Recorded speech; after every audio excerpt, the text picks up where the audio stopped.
Hello students, welcome back to the channel Concepts of Commerce, your virtual learning platform for all the concepts relating to commerce stream। यहाँ पर हम discuss करते हैं various topics from different subjects of commerce जैसे कि financial accounting, financial management, managerial accounting, management accounting, microeconomics, macroeconomics and many more।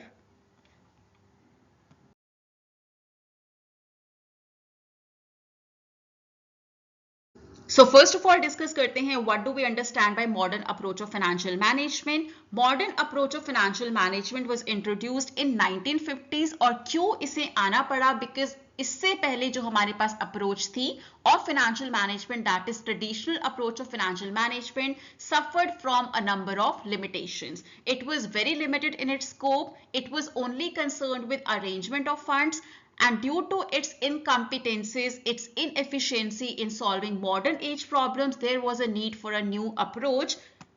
Hence, modern approach of financial management came into picture. Modern approach का जो scope है that is much wider than the traditional approach, क्योंकि ये limited नहीं है only with raising of funds, only with arrangement of funds, but it also deals with its optimum utilisation. We can sum up the functions of modern approach of financial management under three heads, that is financing, investing and dividend decisions.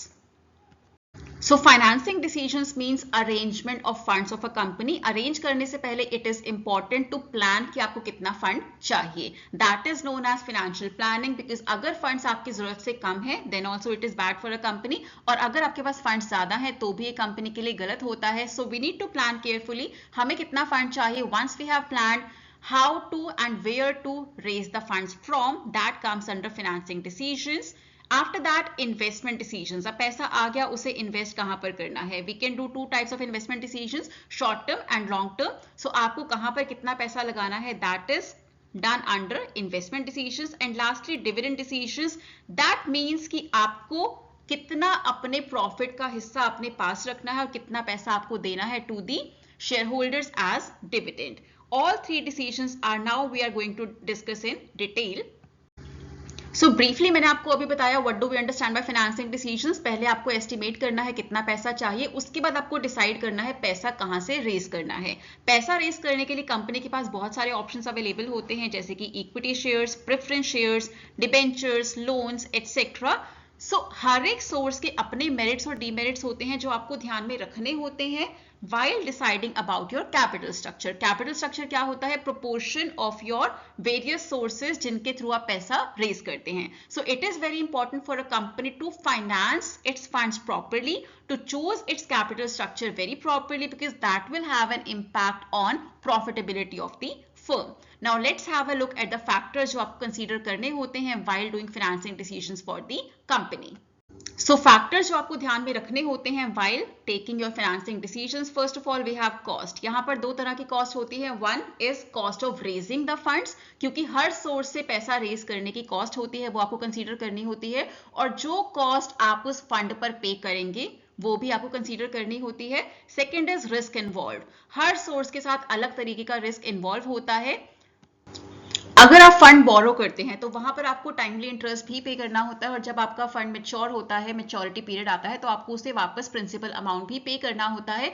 But जब आप equity के through पैसा raise करते हैं वहां पर आपको ऐसा कोई कंपल्शन नहीं होता है. सो बोरोड फंड ज्यादा रिस्की हो सकते हैं, बिकॉज वहां पर चाहे आप प्रॉफिट अर्न करें या ना करें आपको एक फिक्स्ड अमाउंट पे करना ही करना है. So risk involve can be more in case of borrowed funds.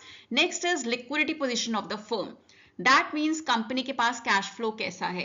अगर आप लोन लेते हैं सो आपको टाइमली पेमेंट करना जरूरी होता है. उसके लिए कंपनी की cash flow position, liquidity position का अच्छा होना बहुत जरूरी होता है. अगर एक कंपनी के पास कैश फ्लो अवेलेबल नहीं है, कैश अवेलेबल नहीं है, लिक्विडिटी पोजीशन अच्छी नहीं है, then they should not go for borrowed funds. Next is control. अगर आप इक्विटी के थ्रू पैसा रेज करते हैं then you will be losing a part of your company. That means आपका कंट्रोल भी अपनी कंपनी पर कम हो जाएगा. सो कंट्रोल आप कितना छोड़ना चाहते हैं अपनी कंपनी का वो भी आपको ध्यान में रखना होता है, क्योंकि अगर आप डेट के थ्रू पैसा रेज करते हैं तो आपकी कंपनी का कंट्रोल नहीं जाता है. Next is flexibility. क्योंकि हम एक बहुत अनसर्टेन एनवायरनमेंट में रहते हैं, बहुत अनसर्टेन मार्केट कंडीशंस होती हैं यहाँ पर। So we need to choose a capital structure जो हमें फ्लेक्सिबल होने के लिए अलाउ करता है। Next is capital market conditions.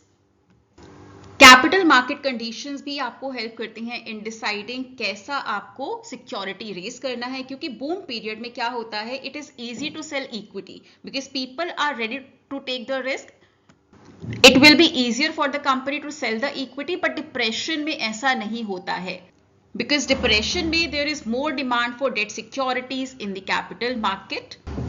And lastly purpose of financing. अगर आप शॉर्ट टर्म नीड के लिए पैसा चाहते हैं, so it will be suitable to take it from short term loans, but अगर आपको पैसा लॉन्ग टर्म के लिए चाहिए then you need to raise your funds accordingly.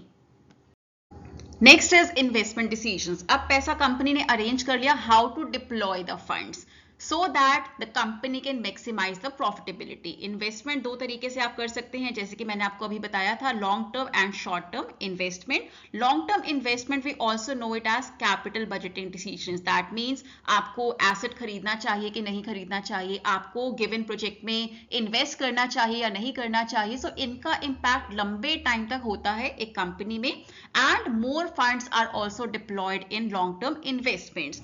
And a company is also required to make short-term investments which involves working capital management। जैसे कि company को decide करना होता है about inventories management, cash management, receivables management, etc। So company को अपना पैसा दो तरीके से इन्वेस्ट करना होता है, एक तो लॉन्ग टर्म इन्वेस्टमेंट्स में and secondly short term investments में। जितना जरूरी लॉन्ग टर्म इन्वेस्टमेंट होता है because it impacts long term profitability of the firm, उतना ही इंपॉर्टेंट शॉर्ट टर्म इन्वेस्टमेंट भी होता है because it ensures smooth functioning of a company. Factors जो आपको ध्यान में रखने होते हैं during investment decisions, first of all return on investment. आप जो पैसा इन्वेस्ट करेंगे उस पर क्या रिटर्न आपको मिलेगा। A company is working, investors are investing in the company only to have good ROI, so it is a very important factor to be considered. Next is risk involved. कभी कभी कोई project बहुत ज्यादा profitable हो सकता है but it can be very risky also. So ये company को डिसाइड करना होता है कि वो कितना रिस्क लेना चाहते हैं, बिकॉज अगर कंपनी ज्यादा रिस्क नहीं चाहती है they can also go for the project जहां पर प्रॉफिटेबिलिटी शायद थोड़ी कम हो बट रिस्क भी कम होगा। Next is cost outlay. कितना पैसा आपको इनिशियली लगाना पड़ेगा उस गिवन प्रोजेक्ट में, कितना आपका इनिशियल इन्वेस्टमेंट होगा, वो भी आपको कंसीडर करना होता है बिकॉज बहुत बार ऐसे प्रोजेक्ट्स हो सकते हैं जो बहुत ही प्रॉफिटेबल हैं, वो आपको आने वाले 20 साल में बहुत ज्यादा प्रॉफिट्स देंगे, बट उसके लिए जो इन्वेस्टमेंट चाहिए वो बहुत ज्यादा है जो आप अभी अफोर्ड नहीं कर सकते हैं। सो इनिशियल इन्वेस्टमेंट कितना करना होगा, कॉस्ट आउटले कितना होगा, कैश आउटफ्लो कितना होगा, वो भी आपको कंसीडर करना होता है। Next is time period. कितने टाइम के लिए आपका पैसा वहां पर आपको लगाना होगा, that is also very very important because for example एक नई कंपनी है, वो अगर 20 लाख रुपए किसी गिवन प्रोजेक्ट में डाल देती है, it might be difficult for the company to sustain its routine operation. So time period भी आपको ध्यान में रखना होता है। Next is expected cash inflow. आपको यहाँ पर प्रेजेंट वैल्यू पर भी ध्यान देने की जरूरत है। हमारे बहुत सारे ऐसे टेक्निक्स होते हैं कैपिटल बजटिंग के जो टाइम वैल्यू ऑफ मनी को कंसीडर नहीं करते हैं। सो यहाँ पर इन्फ्लेशन एडजस्टेड कैश इनफ्लो भी आपको एक्सपेक्टेड जो होते हैं, जो आपको आने वाले टाइम में गिवन प्रोजेक्ट से मिल सकते हैं, गिवन एसेट परचेज करने के बाद मिल सकते हैं, वो भी आपको एस्टिमेट करने होते हैं। And lastly tax implications. कैसे टैक्सेस आपके एक्सपेक्टेड कैश इनफ्लो को इंपैक्ट करेंगे, that also should be considered while deciding about investment decisions of a company. Lastly dividend decisions. आपने प्रॉफिट कमा लिया, अब आपको after payment of taxes decide करना है कि आपको कितना पार्ट प्रॉफिट का एज डिविडेंड्स देना है टू द शेयर होल्डर्स और कितना पार्ट आपको अपने पास रखना है एज रिटेन्ड अर्निंग्स, बिकॉज आपको फ्यूचर में पैसे की जरूरत होगी और हर टाइम आप बाहर से पैसा रेज नहीं कर सकते हैं। Company should be using its own earn profits also for its future needs. But अगर सारा पैसा आप अपने पास रख लेंगे for future expansion, so what will happen, your share holders will not be satisfied. और अगर आप सारा पैसा एज डिविडेंड्स दे देंगे to the share holders, then what will happen, आपके पास फ्यूचर नीड्स के लिए अपना पैसा बिल्कुल भी नहीं होगा, आपको एक्सटर्नल फंड्स पर डिपेंड करना होगा।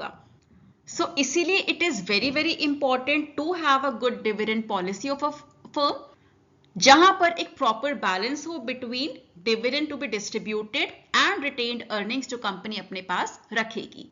सो such decisions are known as dividend decisions of a firm. Factors जो हमें कंसीडर करने होते हैं while deciding about optimum dividend policy of a firm and in dividend decisions, first of all earnings of the company. Company की earnings कैसी हैं, because अगर earnings होंगी तभी आप डिविडेंड दे सकते हैं. सो कंपनी की अर्निंग्स कैसी हैं, क्या उसमें हमारे पास स्कोप है कि हम अपने पास भी कुछ पैसा रख लें, हम डिविडेंड भी दे दें. अगर डिविडेंड दें तो हम कितना दे सकते हैं, that depends on earnings of the firm obviously, because earnings में से ही डिविडेंड दिया जाना है. नेक्स्ट है स्टेबिलिटी ऑफ अर्निंग्स. अब stable dividend policy, dividend pay out ratio होने के लिए it is very important to have stability of earnings, क्योंकि अगर आपकी अर्निंग स्टेबल है तभी आप एक stable DP ratio, that means dividend pay out ratio adopt कर सकते हैं कंपनी के लिए. बट कंपनीज जहां पर अर्निंग्स बहुत फ्लेक्सिबल होती हैं वहां पर आप एक स्टेबल डिविडेंड पॉलिसी अडॉप्ट नहीं कर सकते हैं, बिकॉज आपकी अर्निंग्स ही स्टेबल नहीं है.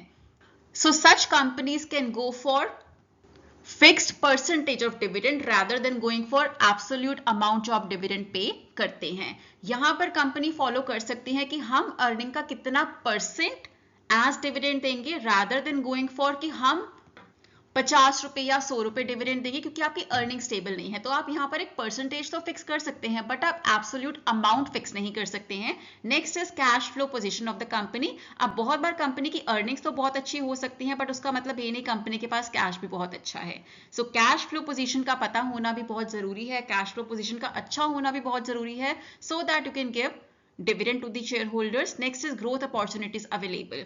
अगर आपके पास ग्रोथ अपॉर्चुनिटीज अवेलेबल हैं, आपको कुछ एक्सपेंशन प्लान्स दिख रहे हैं for the future, so it is better to have more retained earnings and give less as dividend. But अगर आपके पास कोई पॉसिबिलिटी, अभी आपको एक्सपेंशन नहीं दिख रहा है, कोई अपॉर्चुनिटी नहीं दिख रही है, so it is better to give more dividend to the shareholders rather than having more retained earnings.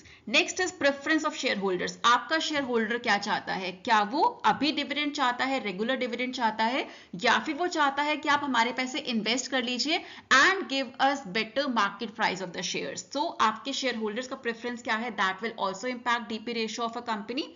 Next is debt obligations. अगर किसी कंपनी के पास बहुत सारा debt है, so उन्हें उस डेट को सर्विस करना पहले जरूरी होता है. After that only they can decide about dividend decisions. और इन कंपनीज को आगे के लिए भी पैसा सेव करके चलना होता है in form of retained earnings, क्योंकि अगर नेक्स्ट ईयर उनके पास कम प्रॉफिट्स होते हैं, they can use their past savings and retained earnings to pay interest on debt. Next is legal constraints. अब कंपनीज एक्ट के कुछ प्रोविजंस भी रिस्ट्रिक्शंस प्लेस करते हैं on payment of dividends out of profit, so वो भी आपको ध्यान में रखने होते हैं while deciding about dividend policy of the firm. And lastly taxation policy. आपकी गवर्नमेंट के टैक्सेशन पॉलिसी पर भी आपका रेट ऑफ डिविडेंड डिपेंड करता है, so that should also be considered while deciding about dividend policy of the firm. So that was all for today. Thank you so much for watching the video. If you like the video, please like, share and comment. If you like the video, please like, share and comment. Do subscribe to the channel. Stay tuned in for the next video that will be posted 6 PM tomorrow. अगर आप चाहते हैं मैं किसी specific topic पर video बनाऊं, you can write down that in the comment section. अगर आज के वीडियो में you have any problem, any doubt, वो भी आप comment section में लिख सकते हैं. So please stay tuned in. See you all tomorrow 6 PM. Till then, keep learning, keep growing. Have a nice day.